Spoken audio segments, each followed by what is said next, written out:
Good afternoon, viewers. Once again, we are presenting this program. The host is Jenna Rahman. The program is produced by the Guyana Rice Producers Association Action Committee, who are members of the Guyana Rice Producers Association. I want to take this opportunity to explain a little bit more about the Guyana Rice Producers Association, because Mr. Siraj and others are peddling the idea that we're a little one-man, two-man group. The fact is that if we were, that has been changed when we went to Essequibo, because in Essequibo we had hundreds of rice farmers protesting against the current crisis in the rice industry that Mr. Siraj and Mr.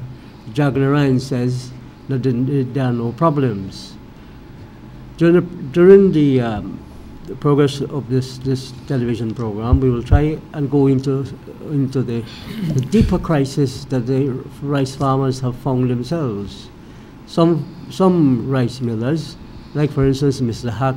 Nazir Haq at Harlem, have told the farmers that he would not pay them more than $250 for a bag of paddy. $2,400 for a bag of paddy. Now, we have Dr. Durga here who will go into that and explain why that is highly unprofitable.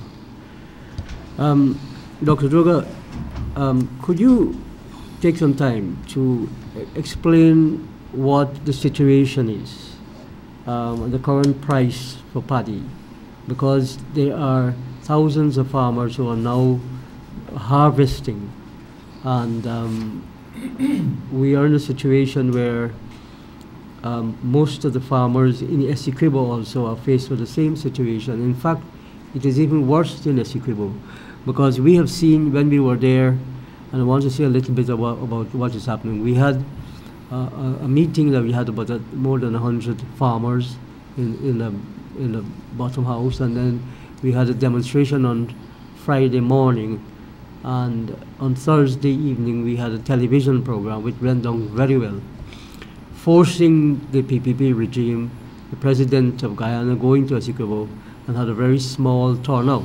Imagine the Essequibo has thousands of people, used to be the traditional PPP stronghold, and now it's become a PPP weak hole, because it was a flop. I got calls from people who were there, and they said they were quite surprised. With all the palaver, they spent a lot of money building up tents and so on, and yet the people did not turn out. Dr. Durga, you wanted to deal with the current situation in the rice industry. Yeah, good afternoon, everybody. To have a grip on what is going on, what I did is I went to the numbers and the analysis which are being done in other parts of the world, because rice is a major staple in the world, and people know that if food is not produced, we have a problem. It is very important, the rice farming and farming in general, because if those farmers are not treated well, their children will not be planting rice or other crops anymore. They will be looking for jobs in the city and so forth. So you will have a reduced food production. Hence, the United Nations has established the FAO to do exactly that, monitor the whole food situation in the world, so we do not have hunger in the world. So let me take you to the United States of America, which boasts that they have the most efficient rice production on earth. And I have to tell you that there is also now a publication which can be used by the whole world. So rice is number one in being the most profitable. Then we have corn, and then we have soya beans. Now, rice, the cost of production in the United States of America is $1,038 US per hectare. That is in Guyana terms, that is 84,000 Guyana dollars per acre. If you compare it with that an average farmer, if he does well, good husbandry, good everything, he will do 40 bags an acre. If he would get $3,000 per bag, what the PPP government is comfortable with, he would now earn 120,000 gross. That means that over a period of 6 months, he would net out 36,000 Guyana dollars, meaning that a rice farmer's an average rice farmer income per month today is 6,000 Guyana dollars per month. This is not fiction, these are facts. If you would compare it with the most efficient place on earth, which they boast to be. In Guyana, we are not all of that efficient, we are getting there, so our cost is higher.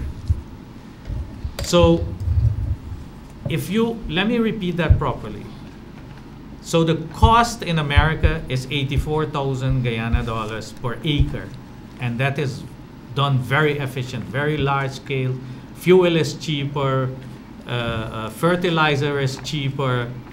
So if I compare that with the Guyana situation, 40 bags an acre at $3,000 is 120,000 Guyana dollars, and if we do 2 crops a year, that is what a farmer would earn with when he sells his paddy for $3,000. Yeah, if that is on 1 acre. If he would do 10 acres, he would have 10 multiplied by $6,000. That's $60,000. But you have to understand, the man has to retool. He has to do all kind of other things. So it doesn't make sense. So you're saying that that his average salary would be about $60,000 a month? So his average salary would be $60,000 if he were to plant how much acres? 10 acres of land. At least 10 acres. Which is the farmers we are looking at, because if you go to a higher scale and all kind of other things, you understand, you might be able to make ends meet. But if today the average price from what we see on the ground is $2,400, and I will explain to you why a miller who is in the business of making money, if he does anything else, he would be cutting in his own flesh. And I will explain to you why that is so. If he gets every $2,400 per bag, his income is reduced to $2,000 per acre. You understand? So if he does 10 acres, it means that his income is $20,000. $20,000. $20,000 a month. What does that tell us? It tells us that it is correct what that woman who was crying and told you that I got $1,600 for a bag of paddy, and when we pay all bill, we only got $6,000 left. That is what our income is for the next 6 months. So you and I said we need to go in depth in this, and we took this one farmer who is doing 20 acres, and we looked at him, and when we saw at how they live, very, very modest, but he is working, his wife is working, he plants rice, he plants bora, he has chickens, duck. He gets up 4 in the morning to do whatever he has to do. So he drives a taxi also. Yeah, he drives a taxi also. He has to take his produce to the market and so forth. And the way they live is what we saw, which was very modest and hardworking. Now, we were very concerned about the statement Mr. Jagnarain met, and which Mr. Siraj made several times too, that there is no problem in the rice industry. Look at all the big houses and cars and so forth, what these farmers have. So the answer to that is very clear. They have built that when the paddy price was $6,000, and that is the period where the PPP regime did not monopolize the export of rice, sideline it. That was the period when Dr. Dragon came to office in 1992 to 1997. Now, the prosperity in rice started in 1989 when the rice industry was liberated, And by the time Dr. Jagan came into power in 1992, just for the purpose of the viewer, so that started under the PNC, under Mr. Hoyt. Yeah. When Mr. Barnum died, Yeah. Mr. Hoyt released the conditions that were placed on rice. Yeah, he went to the IMF for help, and one of the conditions was to privatize the rice industry, which was part of his plan as well. Also for sugar. And rice was done successfully. Sugar was held for the incoming government to do, and I don't have to go into that. Everybody knows where sugar is, spending billions of taxpayers' dollars. But it's a good comparison with rice, where you see that rice was given back to the farmers, where sugar was held by these guys. Management is management. Sugar has had the same situation with rice, where they went through a period of the highest prices on earth. So if rice was successful, sugar should have been as well.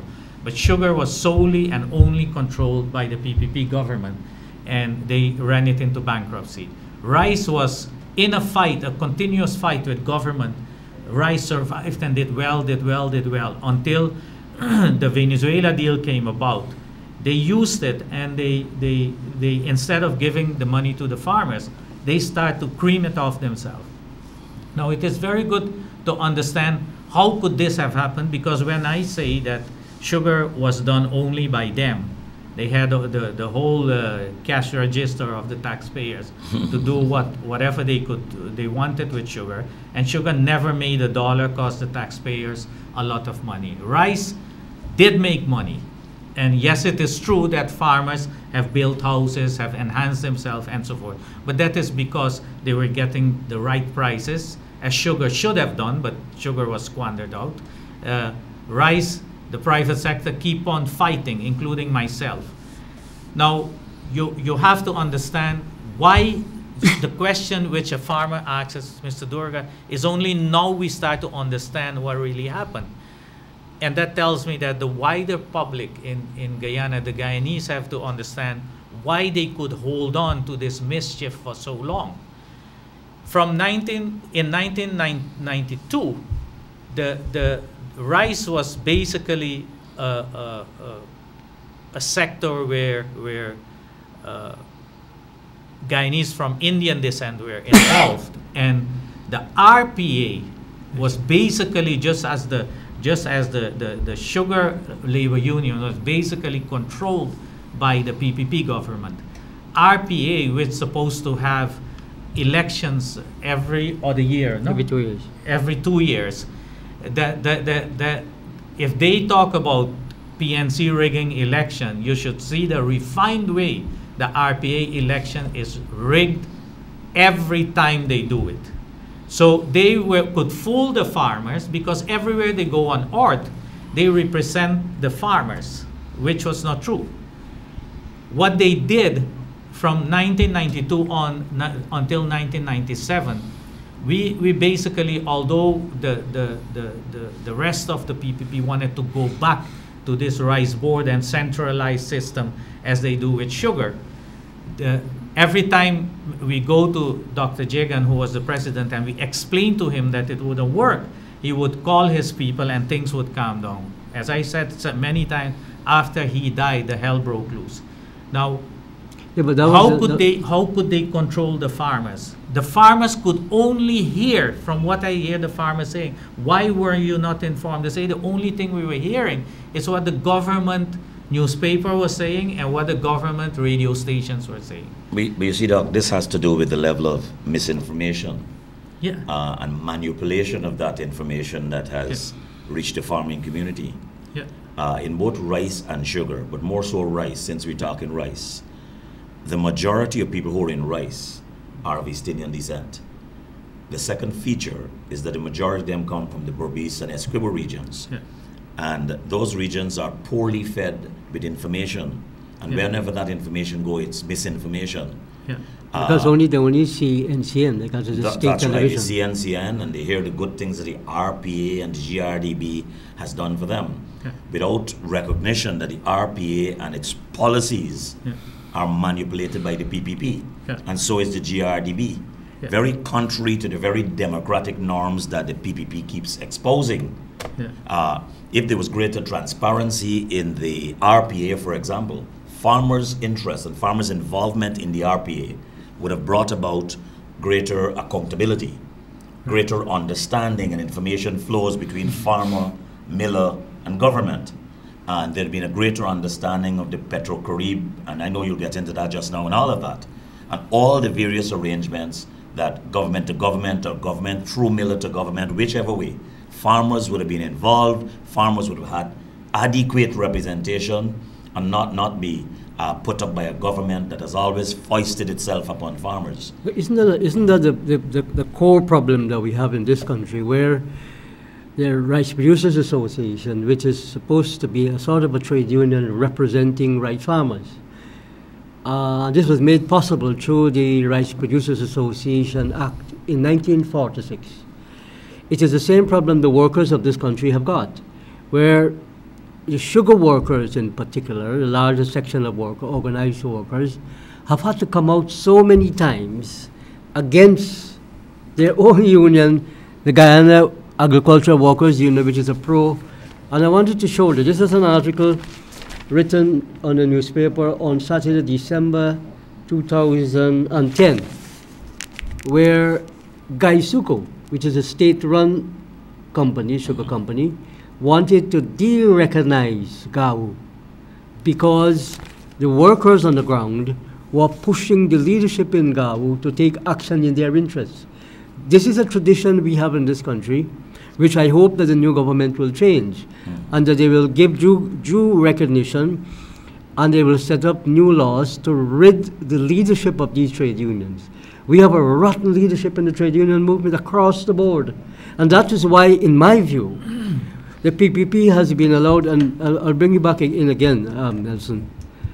That is why we have had this situation, as you explained, that the workers' organizations, the trade union, and the farmers' organization in the form of the Rice Producers Association, they have, in one way or the other, become company unions, and in the case of the RPA, they are being bought over by one section of the millers or the other. And I'll let you comment on that just now.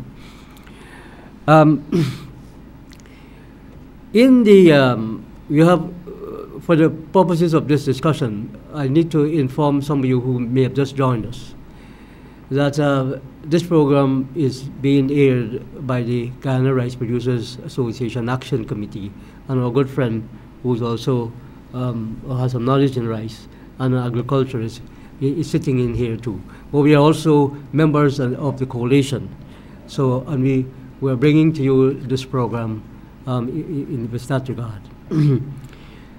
The Trade Union Congress, which is a separate confederation and fight talk, which consists of the Sugar Workers Union, headed by GAU, have been fighting each other over the last 2 decades and more. And none of them are capable of coming together as the opposition political parties have come together to fight a common cause. So what we have in this country is that you have parasites who got themselves elected to represent the workers and represent farmers, and none of them are doing the job of it.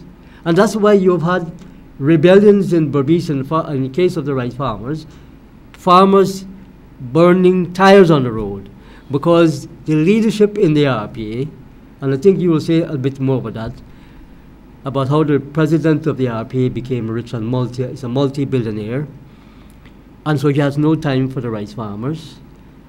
And in the case of the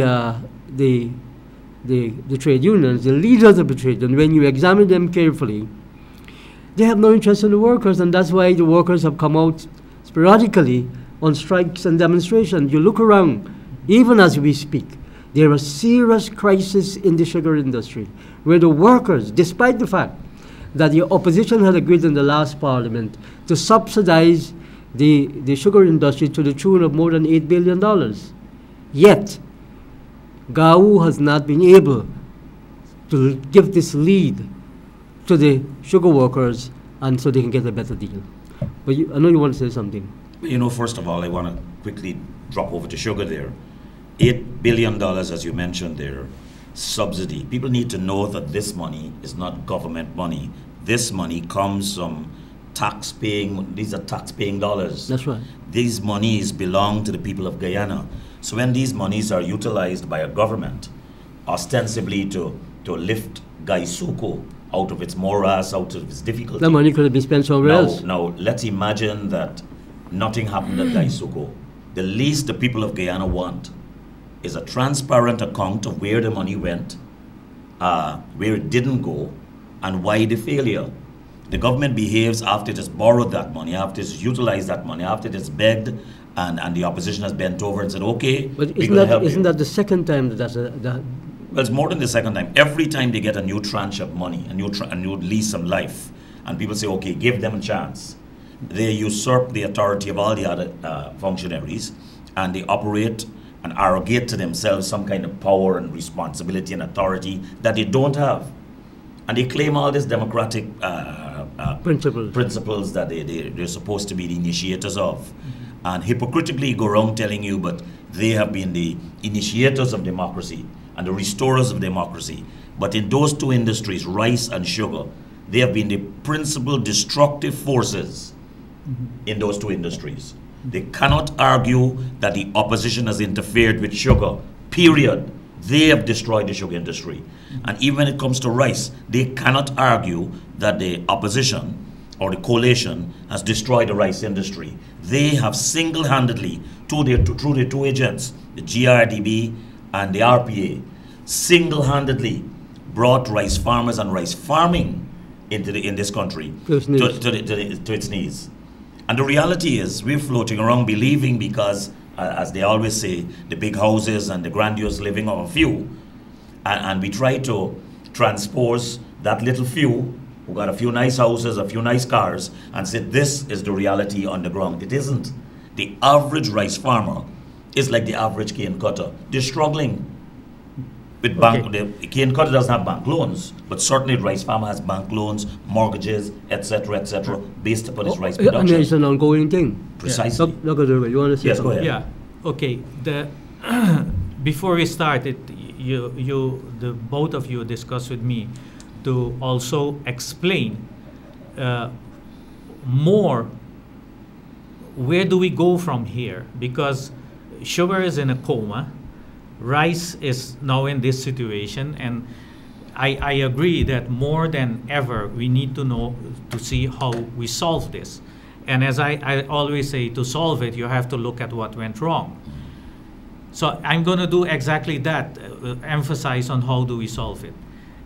Let us start with when I was invited by yourself and the APNU mid last year and say, look, there got to be something wrong with the rice industry, although the government is saying everything is okay, everything is doing well, and we look at all this production we have, and so forth and so forth. Well, they said that the opposition is not interested in rice, but Mr. Granger called us in, remember? Yeah, and so I was asked to do an analysis, and much to my surprise and a pleasant surprise, I found out that the AFC with their own exports were also worried about what was going on.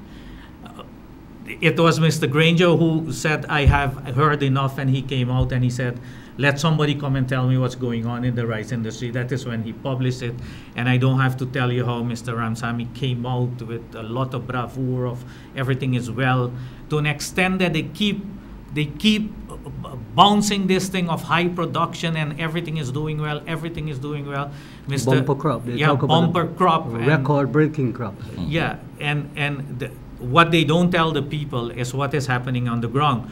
Those bumper crops were as a result of the high paddy prices, not as the result of that government is doing all of the good things. So, and you have to understand that every time I come here, I will insert one of the grave mischiefs done. Today, I want to use that example, and I will leave it there. Let us take the Water Street Rice Board facility that was built to be able to efficiently export rice packaging all the rice going to Jamaica and the Caribbean and so forth. And that was being revived under President Hoyt and under President Jagan until he died. Then what happened?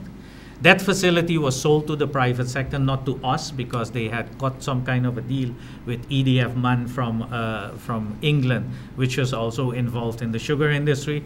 They rented the Burma mill, which had 2 brand new Satake mills, which were put there by President Hoyt. They were not even in operation as yet. The PPP got that. They run it for a while. They sold most of the equipment, and then they give it to the private sector, which was Agriman. Agriman also got the facility there. When Agriman went bankrupt, because Agriman made a grave mistake, they employed several of the PPP people who were there. So the thieving and that sort of thing continued. Now, Agriman contacted Alacy, the Alacy group, and Alacy bought Agriman. With that, the whole agreement with the Water Street facility. When that happened, all we got, they refused to give the keys. All we got is that bay. And anybody who want that documentation, you send Mr. Rahman your email, and we will publish it. We can even put it online. A letter was written that by presidential act, the property was moved into Nisil. That was Jack Dale. That was Jack Dale, signed by President Jack Dale. So that was the beginning of the crisis in the rice industry. Yeah. So then they advertise it. Then a businessman who has a shoe store in town here, there was a tender made. We wrote a letter. We got an answer from Mr. Brassington saying that, well, that's how we got the thing, that it was moved into Nisil, because Nisil was advertising it for sale. And Mr. Brassington sent us a letter that, well, the property is not owned anymore by the Guyana Rice Development Board. By presidential act, is now owned by Nisil. So throw your agreement and whatever you paid and so in the garbage bin. So in that so-called tender, we tendered too, but apparently we didn't hear anything about it. This guy who has a shoe store got the property that was advertised and told to us. Months later, we saw that BK International trucks and so are there, and they start demolish the whole place and so forth. I understood that through some way it got to that company, and today it's completely demolished, and they're discharging stone and making stone blocks or whatever they're doing there. So now we have a situation that very inefficiently we're exporting rice. If it rains, you got to put tarpaulins over the containers and so forth. The Corriverton facility, for the Berbetians who know, we had a thriving export there. Every month, 2-3 vessels of rice were going. We got a letter there that by cabinet decision, that one was repossessed. And there's nowhere you could go because it was repossessed. Then they spent $80 million to so-called rebuild that wharf. The first truck who went on the wharf had to reverse because the whole wharf was shaking, and now it's used to dump the village garbage into the river, while they are asking the international community, they're professional baggers by the way, ask the international community, please give us money to help the environment.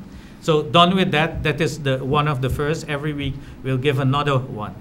Now back to the situation now. How do we solve this? Well, before you go forward, I want the viewers to understand that this Dr. Jack Dale, who makes all these claims of being the champion of the earth, I want viewers to understand how he began the process of destroying the rice industry. He laid the basis. That was how he destroyed the sugar industry. You know the monster, the white elephant, Skeldon, where they spend billions of dollars and it cannot work. Do you know that the former Attorney General who died now, Mr. Singh, Mr. Dudnal Singh told me that he went with Jagdeo and Rohi and Gail Teixeira to India, and they were supposed to actually get an Indian company. They had all the agreements and discussion, and they were supposed to, the Indian government or companies were supposed to come to build the factory. All of that was agreed, and behind their backs, Mr. Jagdeo went and got a Chinese company. The public don't know that. He got a Chinese company, completely disregard the discussion they had and the agreement they had with the Guyana government, with those people who went there, the team who went there and got the Chinese people to come and build the factory.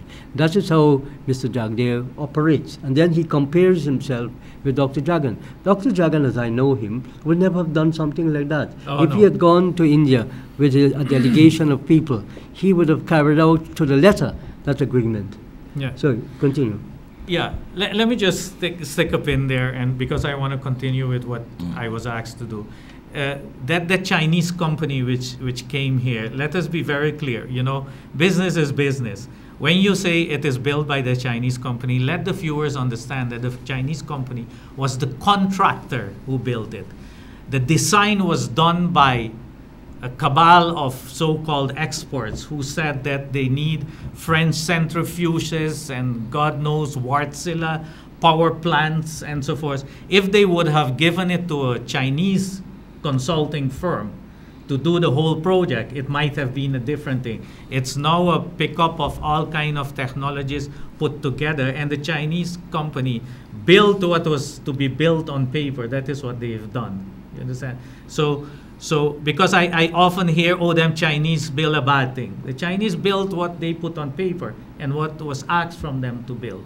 So I agree with you. Blame Mr. Jagdeo for that, not other people.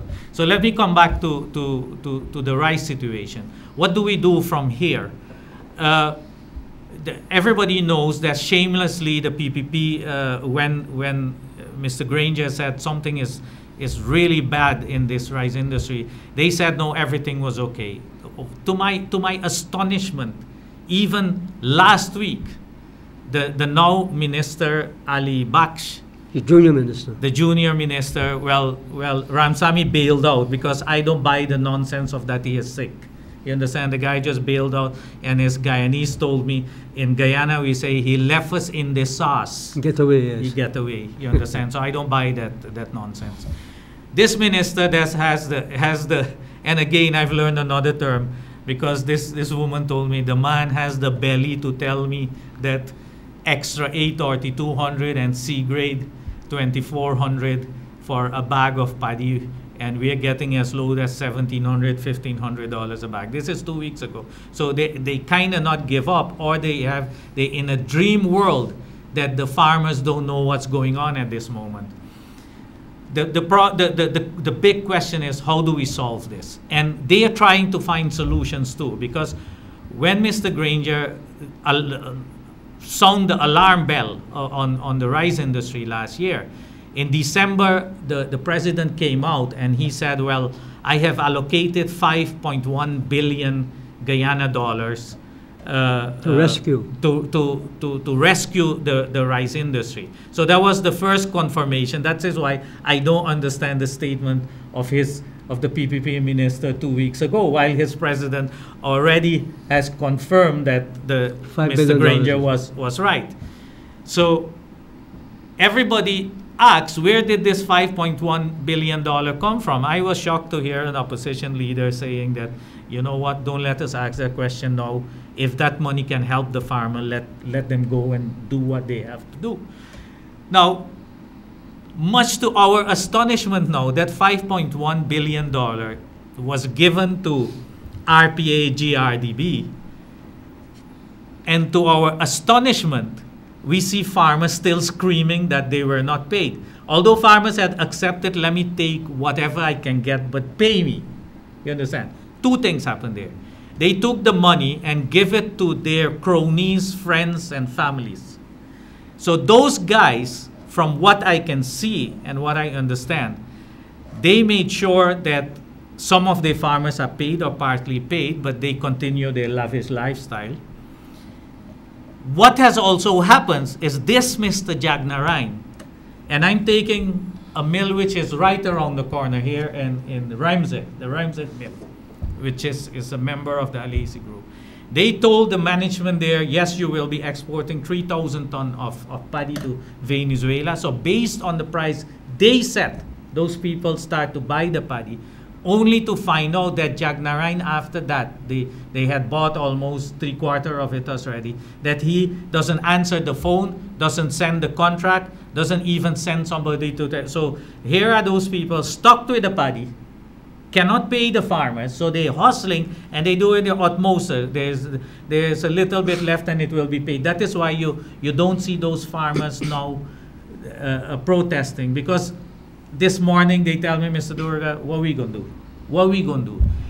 If we open our mouth, this mill now buy paddy, where are we going to go?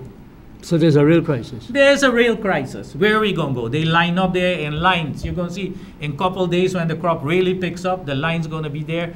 People, if it rains, the paddy get wet, they got to look for cover. It's going to be a mess. And there's nothing inside. So that $5.2 billion now, I disagree with the opposition. Well, by now they have changed their mind, I think. Ask where did that come from? Because it either come from the Consolidated Fund or it came from the PetroCaribe Fund.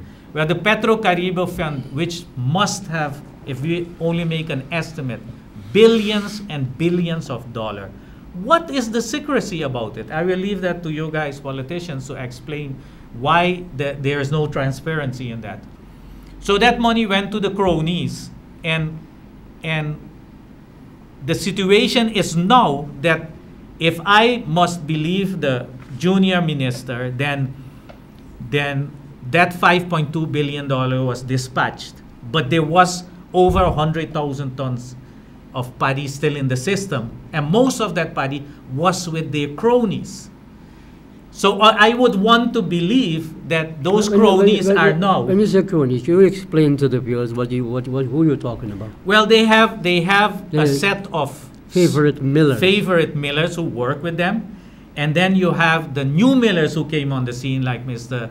Body Shivraj. You understand? You mean you're talking about the Mr. Body Shivraj, the brother of the Minister of Sports, Mr. Neil Kumar. Those guys plant rice, and when Jagnarine and RPA and the PPP said, oh no, we're a just and good government, so your cronies, your families and friends, they take the hog of the most lucrative deal, which is Venezuela, and the rest you trick them into buying the paddy from the farmers, so now they owe the farmers, and now those people are in the sauce, as they say. So the question is now, how do you solve this? Because some mills are smart, like the West Dam mill said, you know, we don't know how this thing is going to play out. We don't want farmers to come and cost us. We don't buy paddy. The other millers are trying because they have bills to pay and so forth. But the worst thing is that the crony millers now, they're business people. They must be thinking, and you see it playing out, that we don't know if these guys going to come back to favor us. So they ain't taking no risk. They're buying the paddy at the same low prices now, even lower. But Oren, isn't it illegal for a miller to take the paddy of the farmer, and then gives him a receipt? And in the receipt, which we have seen in the Sikibo, it has no price in it, at what price I'm buying the paddy for. Well, so he's really storing the paddy, hoping at some time to tell the farmer, look, this is what I am going to pay you. Okay, you see that thing, what they call, they so boasted to fool the farmers. Oh, the government went to parliament and they made the, what could they call it, the sixth schedule? We call it the Alacy schedule. For the simple reason, they apply that for those millers who they want out of the business. Do you understand? And for their cronies, and now in this situation where they have no solution, you understand? They can't even mention it anymore, because how are you going to mention it? Because what will the millers then say? You know what, Mr. Government, Mr. PPP, you buy the paddy and see what you're going to do with it. You understand? So what I see as a quick solution now for the farmers, because we've come this far, you cannot let it die. And I'm asking you guys, and you've told me that your first priority is not politics, but rescue the industry. So I see the way we could rescue it is that they take the PetroCaribe money, pay the farmers a decent price, tell them where to bring the paddy, so the government out of the PetroCaribe fund pay the farmers that they can go back to the field, they can pay their bills, and then the government, GRDB, RPA, and so forth, can then deal with the millers and their so-called fantastic marketing with these fantastic stories about Poland and Iraq and so forth. Because they don't have a solution. We walk the earth, we're in all continents. What they tell you here is nonsense. They don't even know the difference between world market price and the rice index. They don't know that. Well, I will come back to you to offer the solution, the formal solution to the entire rice industry and the permanent solution to it. But before I bring in our brother here again, I want to explain, because you keep talking about the PetroCaribe fund, and I think our viewers who are not rice farmers, or even the rice farmers themselves, do not understand what this PetroCaribe fund is. It is the PetroCaribe agreement where Venezuela supplies oil, and we buy 60% of our oil from Venezuela over the last 10 years. But since you and I initiated the PetroCaribe agreement to buy rice from Guyana, which Guyana is selling about 35, I understand this crop they are buying 30% of the rice. 28% of the total production goes to Venezuela. You'll come back to that again. So the PetroCaribe agreement involves Guyana bartering its paddy on rice to Venezuela. Now, Venezuela, in the agreement, 60% of the fuel we purchase from Venezuela, we have to pay that up front. And the rest, the 40% that we are supposed to pay according to the agreement over a period after the 25 years, holding it for 25 years at 1% interest. Now, nobody knows, and we're asking on this television program, if anybody knows in the government can come forward and tell us how much money is in this fund, in this PetroCaribe fund. The 40%, remember that all this fuel was sold, has been sold over the period since the agreement. So the money is So the money has to be somewhere. And so where is that money? It must be, I don't know if you did any calculation the last time, but what would you say? Well, it has to be billions of dollars, but you see, there are two features that come out of all these discussions. One is lands, buildings, the assets that belong to the people of this country, we were dispossessed of that by this present government, by presidential decree or by cabinet decision. It's amazing how they operate. When they want to take away lands, when they want to transfer state-owned properties to their friends, cronies, whoever they choose to, they use presidential decree and cabinet decisions. When they want to come on board to help rice farmers, there's no presidential decree that says, take the money out of the PetroCaribe fund and help rice farmers tomorrow. There's no cabinet decision. And rice farmers and the people of this country have got to understand that they're being pushed around like little children. They've been conned. All the presidential decrees are about them and their cronies. It's not about helping the sugar industry.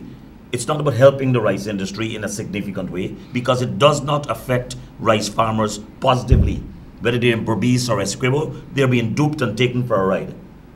Because this same government could have had by presidential decree something saying that PetroCaribe fund, whatever's left there, is now $10 billion. And that $10 billion will be put immediately, as Dr. Durga said, you see, you're talking not less than $50 billion. Yeah, but I'm just calling a low-key figure there. You're hoping that they will come up with a real That's figure. right. There's absolutely no transparency. There's no transparency in all these deals.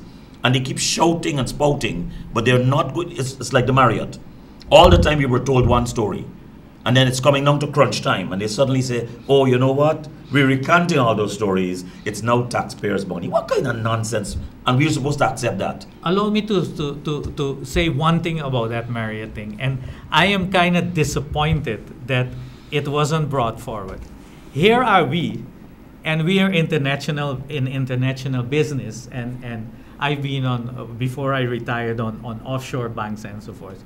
When people come and tell me that, well, the two investors we have, they come through a British Virgin Island company. These are two British Virgin Island companies. And the same people are telling me that they're serious about the anti-money laundering and anti-terrorism law. I was shocked that these people, either they think Guyanese are stupid, or they think the whole opposition and everybody doesn't know anything and fell asleep.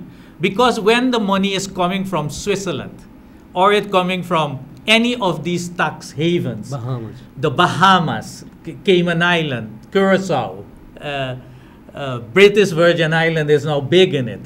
You understand?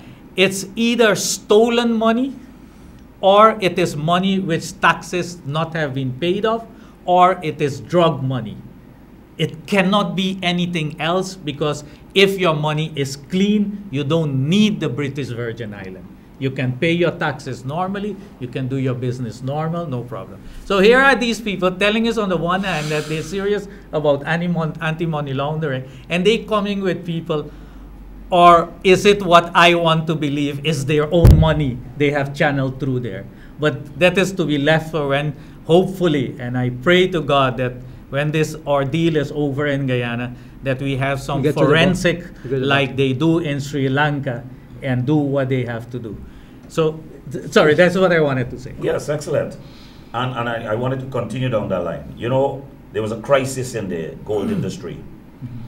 And immediately, the Gold and Diamond Producers Association met with the government and challenged the minister and government on certain basic principles where they felt that the government was overriding their authority.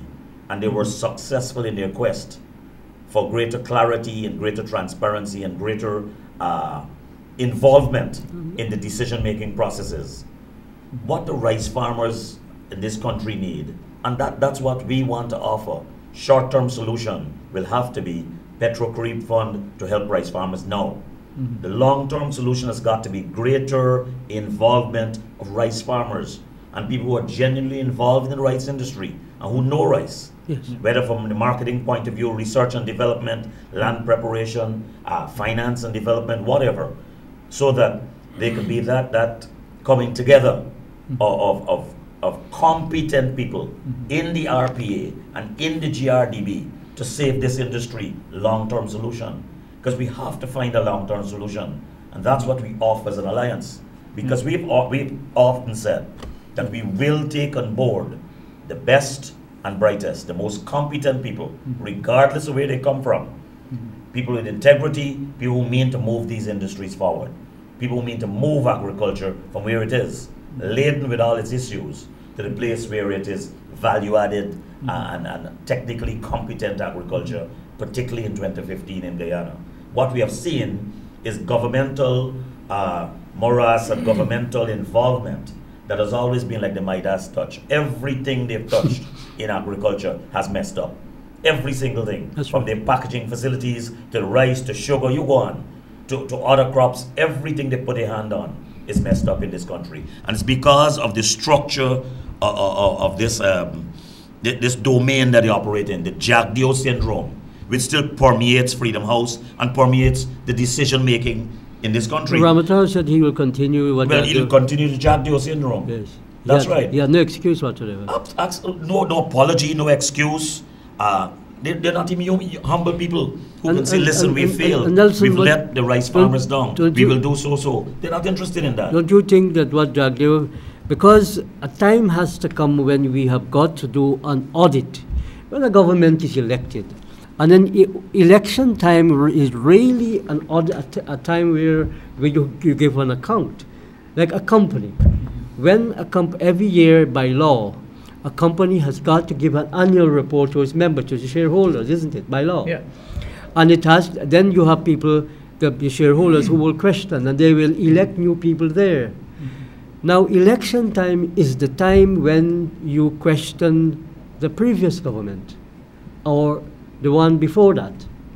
And since the same party has held power for the last 22 years, isn't it time that we question the Jagdeo legacy rather than going back to look at the Jagan's legacy? To my mind, what Jagdev is cleverly trying to do, because he doesn't want his legacy to be questioned. That is why he's talking about Dr. Jagan, hoping he can use that cloak to cover up all the corruption, the nepotism, the squander mania, the immorality of the worst type that we have ever seen in this country. Do you ever imagine, and have you ever asked yourself this question? This man calling the PPP a coolie people party. I mean, it is the most disgraceful thing. And you know, I am so annoyed about that. You know why I'm annoyed about it, comrades? It's because I built that party and my relatives. And we made tremendous sacrifice. When we went to Essequibo, we met Natram, and he told us as a little boy how he was born in the PPP, and he had all kinds of problems and difficulties. And you see the state in which he continues the struggle. Now, that is why people like us, yourself also too, and your relatives who lived in Berbice, who struggled. In fact, I understand from you that your relatives gave material to build Freedom House. All the timber. All the timber to be. I want them to doubt that. So aren't you annoyed that this man is now trying to rubbish Dr. Jagan and his wife's name? What do you say? Well, enough, as you guys cautioned me, enough said about the past. Let us look at the future. So the thing is that we have to stop the carnage. Example of few days ago, the president goes to Essequibo, and I don't know if it was turning the soda or whatever they were doing to do a rice cereal factory. I mean, yes, you have to do value-added product. On the one hand, you say that. On the other hand, you're promoting exporting paddy. But a rice cereal factory is a long-term solution. But what aches me is that when I hear that they will be investing 500,000 United States dollars, that's 100 million Guyana dollar in a cereal factory, which I can go and buy for 65,000 US. And you can't pay rice farmers who are. You understand? But you can't pay rice farmers. Furthermore, when I hear that you want to produce rice cereal here, marketing-wise, I ask, so how are you going to tell those people who you for decades now have told Bornam was wrong to make rice flour? Yes, yes. You understand? Now you're going to tell them, feed your children every morning and yourself rice cereal. You understand? It tells you how they have pulled those things out of proportion. You understand? Because you could, without any problem, mix 20 to 30% in the flour and make a good product. That's what they're doing in Nigeria. Yeah, that is what they have to do. There's a gradual mix of cassava flour. Now, the other thing is that packaging plant they built for sugar. And as you know, we are now doing all the research on sugar, and we're asking people to come forward, as they did with rice, to tell us the mischief they have done in sugar. Because part of this thing, to election, we want the people to know what happened in sugar. That packaging plant, they built it for 11 million United States dollars. Sorry, but I can take you to rice millers who have a better packaging plant, which they haven't spent 500,000 on. But they build a fantastic building, overpaid, put down all kind of equipment which they need all kind of export for. And what are they doing with it? They never put marketing. What this government never understood, and what none of their people understand, is that marketing have to drive production, not the other way around. You can't start to make rice cereal and you don't know where you're going to sell it. The only thing I hear is that they're busy with Jamaica to buy it. What do I do with that? You understand? So those are the major factors we see. So short term for the rice, take the PetroCaribe fund, pay the farmers a decent price. Later on, it might have been some of subsidy to keep it alive. Take care of the millers then, or whatever you're going to do, because you have a bunch of millers who you think are, and you have marketing. And May 11, if it's not done, you guys have to put out a powerful team to fix all this nonsense. Before this is your last chance, could you tell us how we can permanently fix the rice industry? Because they say that there is no solution. No, look, I'm not the only expert in the world. You understand? But what would I do? But we had said that in 1991 in that document which was made for rice, sugar, gold, everything. What we said is that when you reach a certain production, you have to make sure that you have a commodity exchange so people can post their produce. Other people who are buyers and running supermarkets and exporting can take futures, which will finance crops. Because there's no bank in Guyana, because we don't even have an agriculture bank anymore. So we will dish out. The bank to be reestablished. The agriculture bank certainly must be reestablished.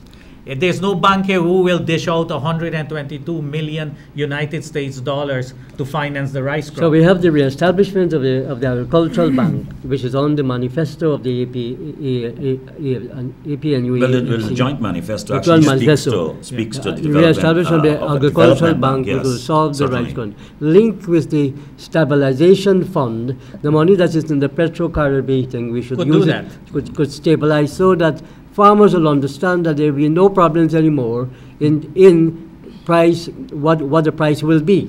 That will be a stable price. If not going up, it will be stabilized.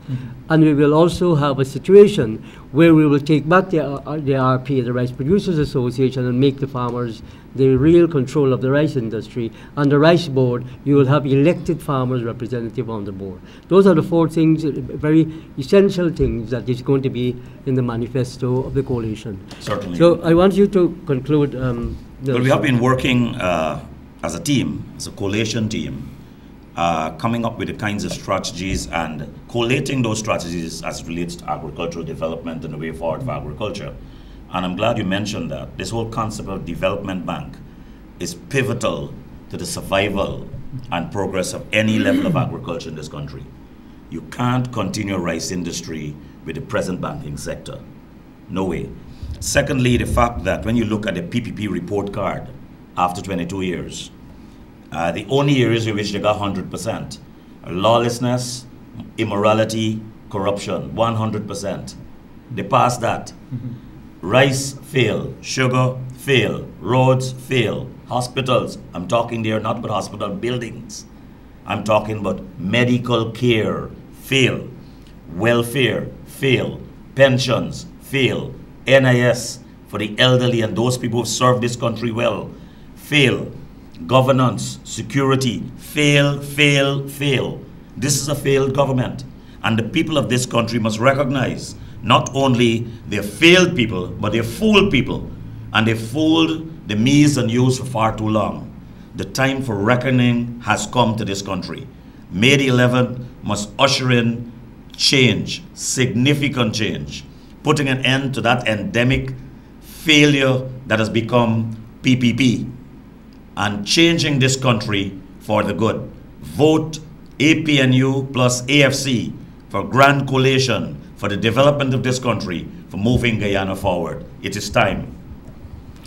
You want to say one last thing? I want to say the following because I've been called by several peoples from Aranaputa, that is near to Anay, and asked me to don't forget the peanut farmers. There's a sad story there where the farmers have done their best, and when the peanuts were about to come on stream, there was no buyer. And when we tried to do it, it was blocked by the PPP regime. We will have to stop. The next program, we will introduce other aspects of agriculture. But I want to thank both of you for making this valuable contribution, and thank Mr. Sharma, who I see is here, listening very keenly, and allowing us to use his television program. We'll be here next Sunday at the same time, 2:30, and ask those of you who are listening, who are looking, to ask other people to look and have a good evening. Thank you very much. Thank you.